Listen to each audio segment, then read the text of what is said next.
Hey guys, it's me again. I thought I would take this quick minute to talk to y'all guys. I'm not gonna do a long video today because I have a few appointments to go to. But after my last appointment, I just wanted to take the time right now and speak to y'all guys.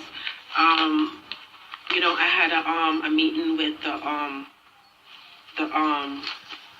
the hospice of Savannah for caregivers, and caregivers are family that's taking care of their loved ones. It was so sad and emotional. All these people there that's caregiver to their loved ones, just don't know how to cope with everything that's going on, with all the expense, not having long-term care. And that's how we come in place, is to, teach them ways and, help them for themselves. So, a lot of people sometimes don't take the measure or do stuff till they see their loved one in that situation. That's what it takes sometimes for us to start making better plans and arrangement. One of the lady that was there, it was so sad. She was, speaking of trying to apply for Medicaid for her husband to be in a facility, but she cannot apply for Medicaid. In order for her to get Medicaid, she has to sell everything she owns in order to be qualified. And a lot of people don't know that to apply for Medicaid to help your loved one for any kind of long-term care or nursing home or whatever the case is, you cannot have any asset. You can't have no income, pretty much. You can't have no asset. You can't have no 401k. You cannot have any asset, pretty much, to be eligible for Medicaid. So her dilemma is, okay, I cannot sell everything I have or get rid of everything I have to get Medicaid for my husband care, because I need that. When I retire, I'm going to need all the asset and our 401k in the next 10 years. How can I give up everything I have now? And these are stuff that we were saving for to use for our retirement. How can I give up everything right now so my husband can be taken care of? So now she's in a dilemma that she has to choose not having anything at all in the next 10 years so she could get Medicaid to take care of her husband. And it really touches my heart that, these are some of the scenarios we're going to be running into if we don't start making better plan and better arrangement for ourselves, especially long-term care. A lot of people just don't understand how important it is to have long-term care. So, I just wanted to take the time to share that because it really touched me to see all these people in there, all these caregiver. And I'm sure none of them thought they would have been in this situation or this position right now that they're in, trying to get emotional support and trying to find ways that they could do things different for themselves. And as I said, it's sad. We always have to be in a situation to wake up. But, I know this, a lot of us need to start planning. They gave me one of the lists that they have there after the meeting. And it's a list for you to put down things that matters to you. In the case something should happen to you. I tell my friends and family, they already know.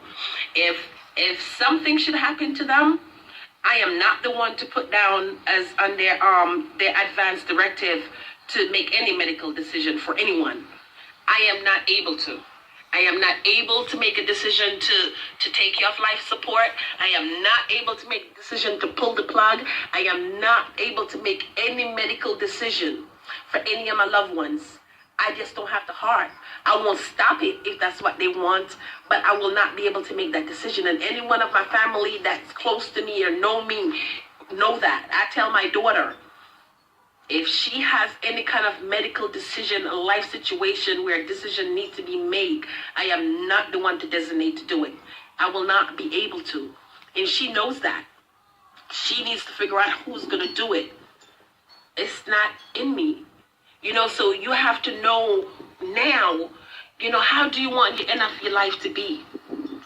Do you want to be hooked up to a machine for the rest of your life? Is this something that we're documenting or talk to our loved ones about? These are some of the questions that was on the sheet they give us. It's important for you to make a list of the 3 most important things to you and share it with your loved ones for your end of your life care. You have to think about who you want to make your medical care decision or to speak on your behalf if you're unable to speak for yourself. These are stuff that we have to start getting down. We're so busy living. You don't know when your day is going to come. Make a list of questions that you want to ask your loved ones. Or, no. Don't just choose one of your loved ones to make a decision for you without knowing if they're able to make that decision for you. You have to talk to them. You have to find out if it comes down to it where you're on life support and you don't want to be on life support. Are they willing to make that decision to let you go? You have to know your kids. You have to know who is too emotional to make a decision like that for you. Because you're going to choose the wrong child or the wrong person and they're not going to be able to make that decision for you. That's something you need to find out from your loved ones. You have to make sure you fill out your advance directive form and make sure you appoint someone. It don't have to be a family member. It could be someone that you trust. You could have appointed an agent who will be able to speak on your behalf and make final decision for you. But you have to have it in writing. You have to make copy of your advance direct and give it to your agent, give it to your doctor, give it to someone else or anyone else that is aware of your wishes. Your wishes by word of mouth is not going to happen. If you already have an advance direct, review it. Make sure the information on it is still correct. You have to evaluate the information you have on there. Things that you could do today, don't put it off for tomorrow. You have to make decisions. You have to plan for your life today as there is going to be no tomorrow. The thing is that the more we are aware of our mortality, the more things become important to us. When we are not aware of our medical strength, history, our mortality, the less things are important to us. And that's something we need to stop. We need to think that tomorrow is not promising to anyone. So that's why we have to make plans today in the anticipation you're not here tomorrow, or not that you're not here, that tomorrow you're unable to make any kind of decision for yourself. Take care of yourself.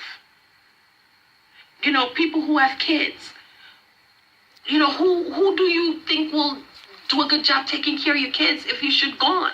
Not because you have family member, it doesn't mean that that's who you want to have your kids. It doesn't mean that you want your mom to take your kids or your sister. You have to be able to know and make a decision who you want to take care of your kids if you do have kids and you pass. We have to get all these stuff together. If you go to the doctor right now and the doctor tell you that, hey, you have 1 year to live, would your priority change?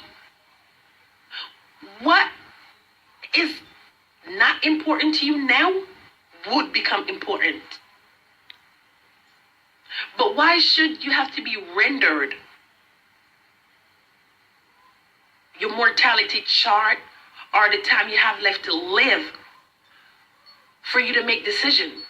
But if a doctor did tell you that, you know what? I bet you will start making decisions. And why would you start making all your important decisions and start getting everything to order? Because you have no control over your time anymore. There's one thing you cannot change, is time. But we shouldn't be at the point where we're render a medical illness or render a certain situation for us to start getting things together and figure what's our priority right now and what we need to get organized. Why can't we just do it? We know we're going to die one day. We know we have no control if we are alive tomorrow. We know we could step out of our house and get in the car and meet into a car accident and die. How much people you ever see today, and then you get a phone call like, oh, someone passed away. You have to know how to get long-term care policy that's going to cover chronic illness, terminal illness, critical illness. Anyone is subjected to any kind of medical condition at any given minute. And these are stuff we need to start taking care of. And as I said before, don't think you have loved ones. And it's sad seeing all these caregivers there today. Some of them in tears because the burden become on them and they don't know what to do. They're looking for support group, for some people to talk to get the stress off them, because they are there taking care of their loved one, and financially it's hard and it's difficult because they never made any plan, any preparation for any of these situations. They assume Medicare and Medicaid would have just take care of everything. But now they're having a rude awakening. Things you could do today are changed today. Do it and change it today. Don't put it off for another day, because another day is not promising to no one. Don't have to be aware of your mortality to make things a priority for you. Whatever happened, happens. Whatever happened 2 minutes ago, you can't undo. So take care of yourself, take care of your family, take care of your kids, take care of your loved one. Start putting things into place. Start talking to your families. Start letting your wish, be documented. If you don't want to be resuscitated, get a DNR. Let's start getting things in place for us. You'll be shocked and surprised that you're thinking one person could do something and they can't. How do you want to live the rest of your life if something should happen to you? How do you want it to be carried out?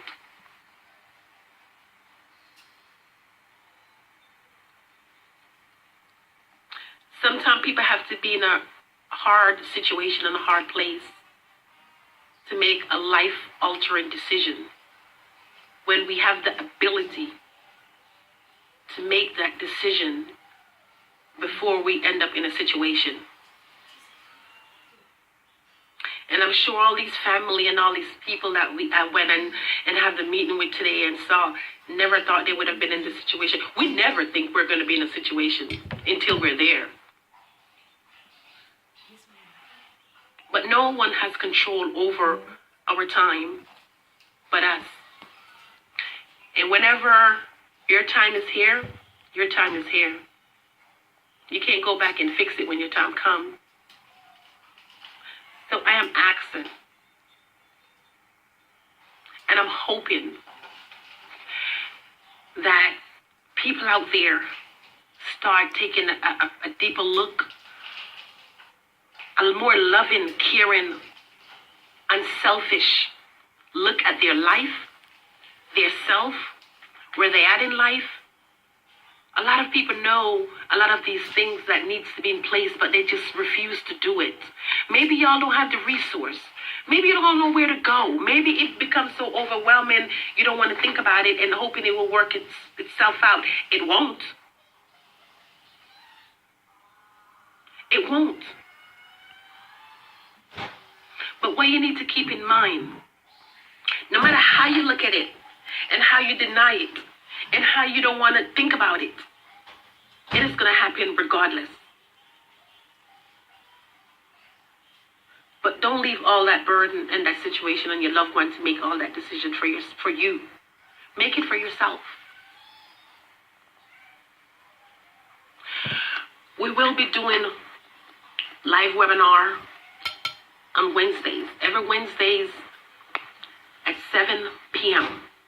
We'll be having a Zoom nationwide for anyone that want to be able to Zoom in Learn financial concept. Learn about long-term care. Learn about your asset. Learn about things you can't have if you want Medicaid. And even if some people think, I'm at the point now where I need Medicaid, I'm gonna sell everything so I could get it.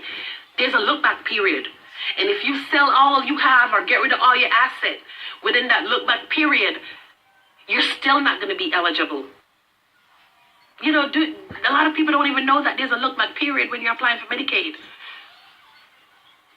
These are some of the stuff that we need to know. We need to fully understand our retirement, our long-term care, our future, what is available to us, what we can do, what we can't do, what we could apply for, how long does, Medicare start, how long it will cover you for. These are all the stuff that we need to know, especially now if we're dependent on the government and the government funds and everyone else to take care of us instead of us planning for our stuff. We need to make sure we take the time to understand how all these benefit works, and don't assume because you're unable to work or you're disabled or everything else, you automatically get these stuff. And all these stuff vary from state to state. They vary from state to state. There's a lot of long-term care options and long-term plans out there that is not expensive. There's hybrid policies out there that could give you coverage for long-term care, disability income, death benefit, if you're unable to work, to pay your mortgage. There's so many different stuff out there that you can take advantage of. But you need to understand and know the resource, know how to get them, know where to find them. If you don't get yourself knowledgeable and know how to apply the knowledge, you know what they says? What is more important than knowledge? Apply the knowledge. If you have the knowledge and you don't apply it to anything in your life, you still have nothing. Share these videos. Pass on the video. Anyone that shared this video, tell people to inbox you the information, forward the information over to me. Let's turn this in a national campaign to educate family and planning for their retirement and their future. I'm committed to reach out to people for the entire month. That is my commitment. And I wish people out there will commit to something, devote to something other from yourself. If you feel you don't need any help, I'm sure you may have some friend that needs some information, or who, is in a different mindset than you are, who want to plan for their family, who want to plan for their future. You may not care, but you may have a friend that care. Don't ever take away knowledge and education from anyone because you don't want it. Share the information. Share this video. Talk to people. Find out from people who's looking for college planning for their kids, who's looking for long-term care for themselves, who's looking for disability income replacement for themselves. Pass the information on. Let them give you their information. Pass it on to us. We're not here just trying to just help someone here in Georgia. We want to help someone anywhere they are that looking for help or looking to better plan for their future and their retirement. We are here to offer that help to them. Inbox me. If you need my number, inbox me. If you want to know where to go, inbox me. If you want to get more information and you're unable to log on to Zoom or call in, inbox me. But when you post this video, you want to put on there for them to inbox you. If you need my email address, inbox me. I want to thank everyone that's watching this video. I want to thank everyone that shared this video. I want to also thank all my subscribers, my followers on YouTube. We could do something great. We could do something big. We could change and impact a lot of people's life. And you know what? I know you cannot change people who don't want to change. And they say it's two things you're never going to be able to overcome. And a lot of you people are watching this, it's going directly towards you too. It's two things you will never be able to overcome. Ignorance and poverty. Those are the two things you will never be able to change and overcome. But for the people who want to make a change in their life and their future,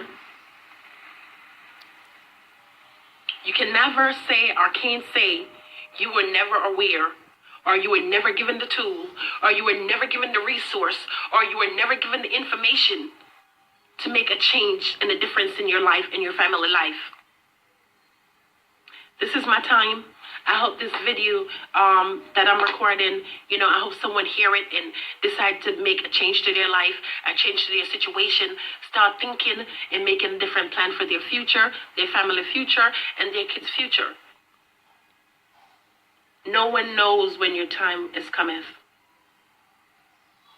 This is my time. Have a good day. God bless.